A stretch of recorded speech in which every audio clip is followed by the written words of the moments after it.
আচ্ছা বলুন তো, অন্তর থেকে বলুন তো, যারা নামাজ পড়ে না তারা দিনে 2-4 বার হাত ধোয় ভালো করে? এ ভাই ধরছে? আমি বলছি না আপনারা নামাজ পড়ছেন না তো আপনারা বলেন আপনাদেরকে রাগ লাগবে, সেটা নয়। সত্যি তো এটাই, যারা নামাজ পড়ে তার 5 টাইম উজু করা হয় না? আর 5 টাইমে যেখান থেকে উজু করতে হচ্ছে, যতটা সম্পূর্ণ পুরো কমপ্লিট হচ্ছে, এই থেকে আর কোনো জায়গাতে ওই করোনা লেগে থাকতে পারে? ওই ভাইরাসটা স্পষ্ট করতে পারবে না। আজকে যেটা সাজেশন দিচ্ছে, সেই সাজেশন আমার বিশ্ব নবী 1500 বছর আগে নিজের উম্মতিদেরকে বলে গিয়েছে, হে আমার উম্মতিরা, তোমরা যদি শরীয়তের পথে শরীয়তের মতে চলো, তাহলে পৃথিবীর কোনো এমন করোনা, কোনো এমন ব্যাধি আসতেই পারে না। কিন্তু আমরা তো যাবো কোন দিকে কহ পাচ্ছি না, আমরা শরীয়তের পথে চলতেই চাচ্ছি না। এ ভাই, আমি জোরহাত করবো আপনাদেরকে, ভাই আজকে দেখতে পাচ্ছেন, গত পরশুদিন আমি নিজ চোখ দ্বারা দেখলাম। হয়তো আপনাদেরকে হয়তো মনে হচ্ছে যে আপনারা ভাববেন যে মৌলানা বক্তব্য শুরু করছে না, কিন্তু বক্তব্য করে বলে লাভ হবে কি? আরে ভাই, বক্তব্য বলে তখন লাভ হবে যখন আপনি আমল করব। তখন যদি আমি বলেই যাই, আপনি যদি শুনেন শুধু আর উঠে গিয়ে বলবেন মৌলানার কাজ শুধু বলে গেল, লাভ হবে?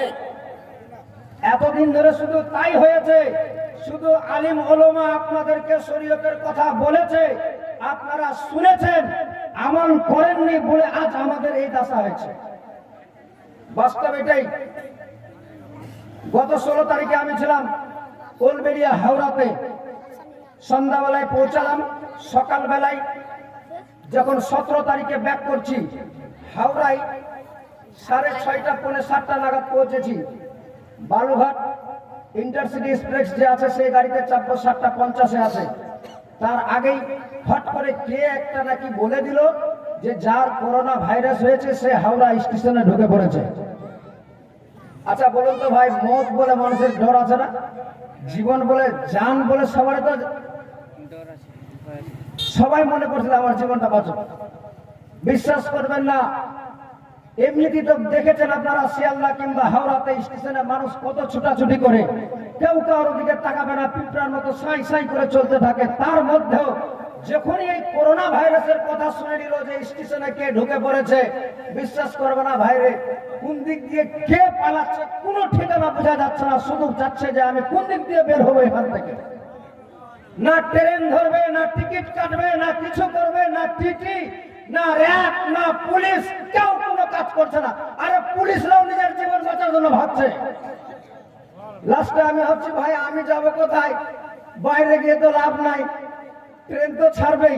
তাড়াতাড়ি করে আমিও ওরকম যে কোনো রকম করে ট্রেনে উঠলাম। তো আমিও নিজে ভাবছি যে সিটে বসে হবে না, উপর দিকে বসলাম, উপর সিটে চুপচাপ বসে যেন কারো ছোঁয়া না লাগে। তো মানুষ জীবনকে নিয়ে কত ভাবছে, কিন্তু সেই জীবনকে নিয়ে তখন ভাবাটা তার জন্য দরকার যে আমি শরীয়তের পথে চলেছি, শরীয়তের মতে চলেছি। আল্লাহর কসম করে বলি, আপনি যদি শরীয়তের পথে মতে চলতেন তাহলে আপনাকে জীবন বলে ভাবতে হতো না। আমার আল্লাহ বলে, যেই বান্দা শরীয়তের পথে চললো তার জন্য আমি খোদা গ্যারান্টি হয়ে আছি। কারণ যদি তা না হতো, তা হতে গেলে আজ আমার বিশ্ব নবীর 1500 বছরের আগে, আমার নবীর আগমনের আগে, আমার নবীর আব্দুল মুত্তালিব, আমার নবীর দাদু যখন ছিলেন কাবাখানার সর্দার, তখন তো লোক সংখ্যা খুব কম ছিল, ঠিক বলছি তো? সেই সময় আব্রাহা বাদশা চেয়েছিল যে আব্দুল মুত্তালিব কাবাখানা রেখেছে, খোদা বলেছে ওনার খোদা আছে, তো আমি নিজে একটা কাবা বানাবো, আমার কাবা ঘরে আসবে, সবাই তাওয়াফ করবে, আমি টাকা পয়সা সঞ্চয় করব। আচ্ছা বলুন তো ভাই, যদি আমার খোদা না চাই পারবে? একটু জোরে বলেন, পারবে? পারবে না। সে চেষ্টা করলো, পরিকল্পনা নিল, দ্বিতীয় কাবা বানালো, কিন্তু দেখা গেল আমার আল্লাহ সবার অন্তরে যেই খোদার ঘর, সেই খোদার ঘর তাদের অন্তরের মধ্যে ভরে দিয়েছিল, যার জন্য কেউ আব্রাহা বাদশার কাবাতে গেল না, স্বয়ং আমার আল্লাহর কাবার ঘরে চলে গেল। বলুন সুবহানাল্লাহ। শেষ পর্যন্ত যে আব্রাহা বাদশার ছিল পরিকল্পনা চিন্তা ধারণা সব ব্যর্থ হয়ে গেল। লাস্টের দিকে সিদ্ধান্ত নিল খোদার ঘর থাকবে না, কেউ কাবাখানায় তাওয়াফ করতে যাবে। লাস্টের দিকে আমার আল্লাহর কাবাখানাকে ভাঙার পরিকল্পনা নিয়েছিল, কিন্তু আমার আল্লাহ যে ঘরের হেফাজত করবে সে কি আর ভাঙতে পারে? পারলো না। আমার আল্লাহ সামান্য কিছু আবাবিল পাখি দিয়ে এমন ভাবে তোড়জোড় করে দিল, সমুদ্র থেকে এমন পাখি বেরিয়ে আসলো যেই পাখিদের মুখে শুধুমাত্র 3টা করে শুধু সরষা বরাবর পাথরের মতো ছিল পাথর তাদের মুখে আর 2টি পায়ে। তারা উপর থেকে আসমান থেকে যখন ছাড়তে লাগলো, যাদের উপরে পড়েছিল তাদের কারোর মাথায় পড়েছে, পিছনের রাস্তা দিয়ে নারী বুড়ি সব বেরিয়ে চলে গেছে।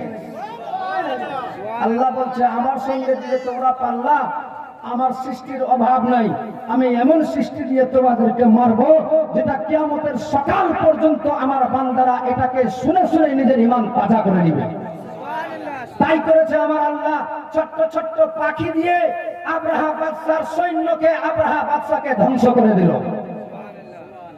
এখনো আজ দিল্লির মাটিতে যারা বসে আছে, যে মসনদে বসে আছে, এ ভাই তাদের দোষ নাই, আমরা নিজেকে সঠিক জায়গায় থাকতে পারছি না, আমরা থাকিনি, যার জন্য আজকে আমাদের প্রতি এই অত্যাচার হচ্ছে। বাস্তব তো এটাই। আমার আল্লাহ এখনো পর্যন্ত দেখাচ্ছে। কিছুদিন আগে আপনারা দেখেছিলেন দিল্লির মাটিতে মসজিদ থেকে